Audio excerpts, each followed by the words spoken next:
Olá! Que bom ter você aqui no nosso canal Peripécias de Mãe, porque mãe também erra. Eu que o diga. Nós estamos muito felizes porque você está compartilhando, está trocando conosco. E essa troca, esse testemunho pessoal do que Deus fez por nós, a gente não quer calar. Então, na nossa série Mães que erraram na Bíblia, nós tivemos a primeira, Herodias, e agora nós vamos para a segunda mãe. O nome dela não é mencionado, conhecida como a mulher de Ló. É mencionada na palavra de Deus em Gênesis, no capítulo 14 e no capítulo 19. Embora não saibamos quando se casou, esposa de Ló, havia vivido com Abraão, tio de Ló, durante um período, até o ponto em que a riqueza de Ló e de Abraão se tornou tão grande para que uma terra só sustentasse os dois. Ló e Abraão resolveram da seguinte maneira. Abraão levou Ló até o alto de uma montanha e disse assim: Ló, aqui nós vemos tudo, em todas as direções. Escolha o que você quiser. Se você for para a direita, eu vou para a esquerda. O Ló, espertinho, escolheu o que ele achava que era o melhor. Fica a lição para nós, que achamos que sabemos o que é o melhor para nós. Ele foi para o vale, ele foi para a região mais fértil, onde havia mais água, onde havia cidades, e ele já era um homem rico, com certeza foi bem recebido, porque as cidades são muito felizes em receber homens ricos. Eles geram renda, geram impostos. Então, sem dúvida, Ló teve muito conforto ali em Sodoma e a sua esposa juntamente com ele. Suas filhas também tiveram esse conforto. Havia coisas ali que não haveria em outro lugar para serem compradas. Entra o capítulo 14 de Gênesis dizendo que houve uma guerra de 4 reis contra 5. E os reis que perderam a guerra foram inclusive levados junto com o despojo, e Ló foi com eles. Quando Abraão ficou sabendo desta guerra e de que seu sobrinho havia sido levado, ele reuniu os melhores homens, ou talvez todos os homens que ele tinha no seu acampamento, e perseguiu aquela caravana que estava levando os bens de Ló e suas mulheres, como a Bíblia menciona. Abraão os derrotou, trouxe tudo de volta. Abraão então vai embora. A mulher de Ló com certeza estava nessa lista das mulheres que Abraão trouxe de volta. Ela viu o que Deus fez, que se numa guerra de 4 reis contra 5, os reis que acompanhavam o seu rei perderam, como que Abraão, só um homem, e os seus exércitos havia ganhado de todos esses reis. Com certeza foi a mão de Deus que o levou até essa vitória. Interessante dessa história é justamente essa parte que a Bíblia relata, que quando Abraão ouve de Deus que vai ser destruída a cidade de Sodoma e também a cidade de Gomorra, Abraão ainda tenta argumentar com Deus. A gente vê isso no capítulo 18 de Gênesis, e ele ainda pede desculpas ao Senhor, porque ele começa a argumentação dele com 45, 50 e termina com 10, dizendo a Deus: será que o Senhor destruiria uma cidade se houvesse nela 10 justos? E Deus diz a ele então: não, se houver 10 justos, eu não destruirei. E não havia 10 justos, porque Deus de fato destruiu a cidade. Em sua vasta misericórdia, Deus então manda esses anjos. E você conhece bem a história, não precisamos aqui mostrar todos os detalhes dela, e está na Bíblia, no capítulo 18 e 19, especialmente no capítulo 19, que é a destruição da cidade de Sodoma e Gomorra. Esses anjos então, no final daquela noite, tarde e noite, em que eles chegaram à cidade de Sodoma e em que eles saíram arrastando pela mão Ló, suas 2 filhas e sua esposa, eles passaram ali por várias situações. Demonstraram o poder de Deus ali pelo menos 2 vezes muito claramente, e a esposa de Ló viu. Ló tentou salvar mais pessoas. Ele tentou buscar seus genros. Mas os genros, eu imagino que Ló devia ser um homem brincalhão, porque os genros acharam que ele estava tirando um sarro quando ele disse que a cidade seria destruída, e não foram. Ló, então, ele é retirado da cidade e pede ao anjo para que o deixe ir para Zoar, que é uma cidadezinha bem próxima. Que ao entrar em Zoar, a esposa dele olhou para trás e se transformou numa estátua de sal.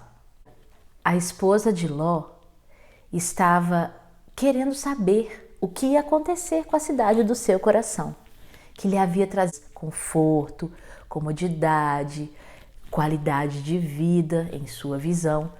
Ela tinha o coração dela lá na cidade, enquanto a cidade estava sendo destruída.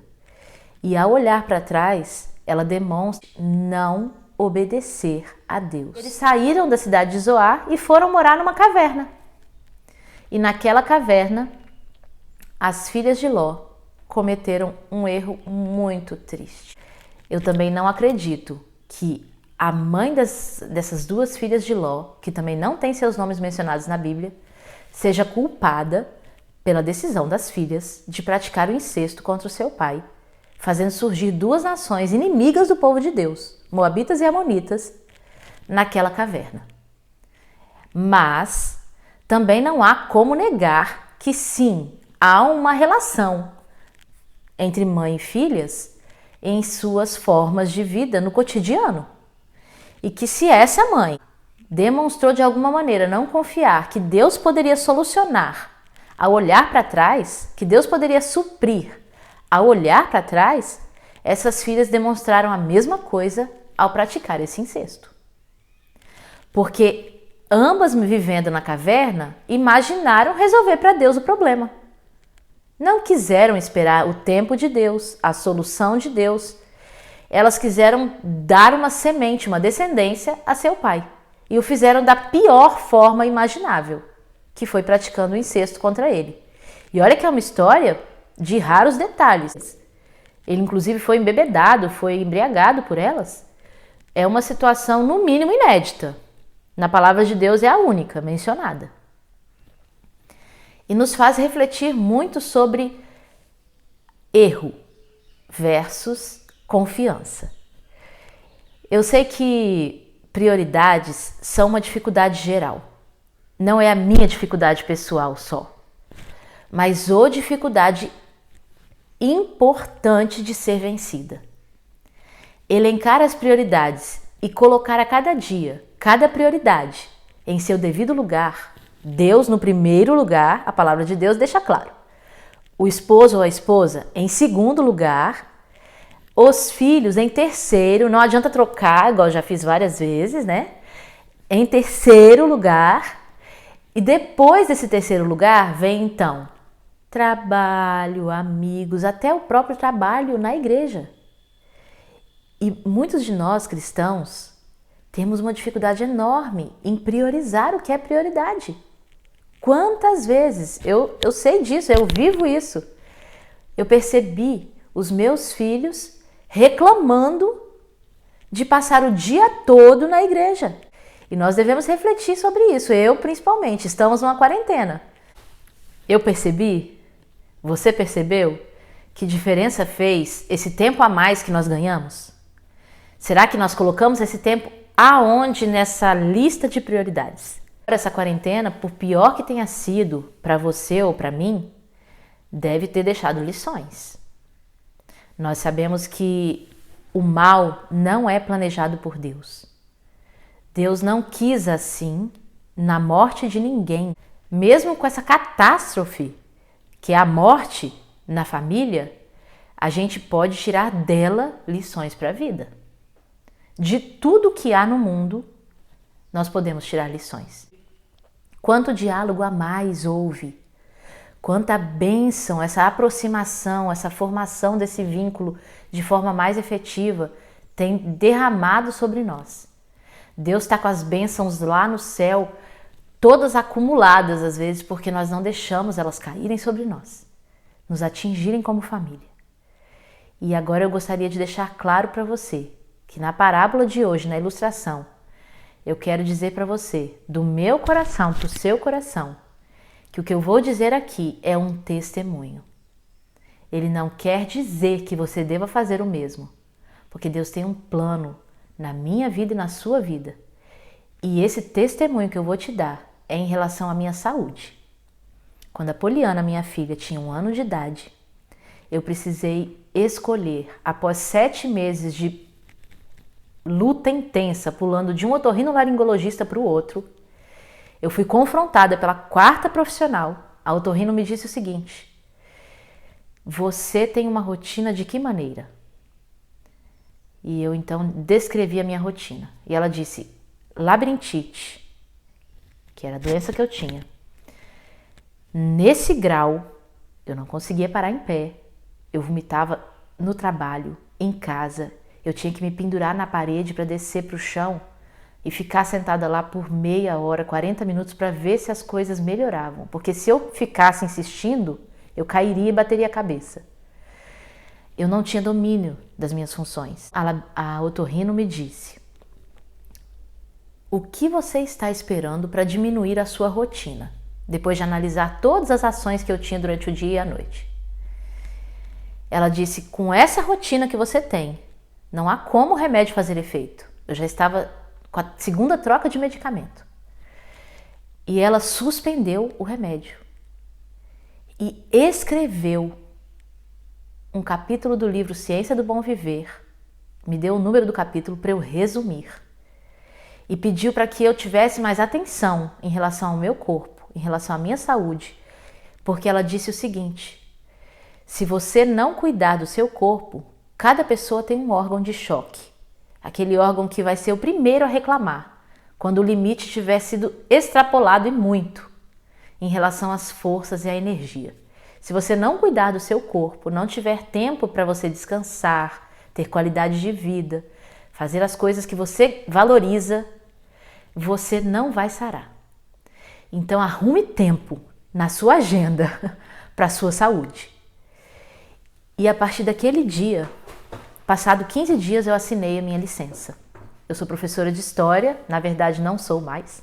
Sou plenamente realizada no momento como mãe e esposa, embora saiba que isso é um período da minha vida e que depois eu voltarei a ser professora, porque eu amo História. Quem me conhece sabe disso. Amo sala de aula, me faz ser melhor, me faz ser mais criativa, me faz ser mais jovem. Mas nesse momento em que eu estava doente, o que Deus tinha para mim, estou dando meu testemunho, era que eu precisava me recuperar para que eu fosse inteira. O que Deus tinha para minha vida, e eu não me arrependo nem por 1 minuto, foi essa decisão. Ele me ajudou a escolher parar de trabalhar na escola e aumentar o meu trabalho em casa, porque eu não conseguia desempenhar o trabalho que eu queria desempenhar em minha casa, que era ser mãe, que era ser esposa, que era ser dona da minha casa, do lar. E olha, a caminhada tem sido dura, mas muito recompensadora. E a felicidade que eu tenho hoje em meu coração, depois de ter passado pelas fases em que eu ainda escrevia professora, nas lacunas de fichas, onde estava escrito profissão, agora já escrevo do lar, demorou bastante essa caminhada. Mas hoje eu percebo o quanto Deus me ensinou e ainda vai me ensinar, porque não quer dizer que porque eu fiz uma escolha relacionada ao tema da minha saúde, dos meus familiares, de colocar Deus em primeiro lugar, de ter tempo para tudo isso, não quer dizer que eu saiba colocar as prioridades em seus lugares todos os dias. Mas, na minha luta diária, na sua luta diária, o Espírito Santo nos dá forças. Deus dá poder e força a seu povo. Se nós procurarmos, nós orarmos e nós pedirmos a Deus para que as prioridades sejam organizadas em nossa vida, um dia que a gente conseguir colocar cada um no seu lugar, será um dia de plena felicidade. Quando a cabeça for para o travesseiro, nós teremos a paz que excede a todo entendimento. É isso que eu quero para mim. É isso que você quer para você também? Vamos pedir a Deus para que Ele troque as nossas prioridades e as acerte. Um beijo e um abraço.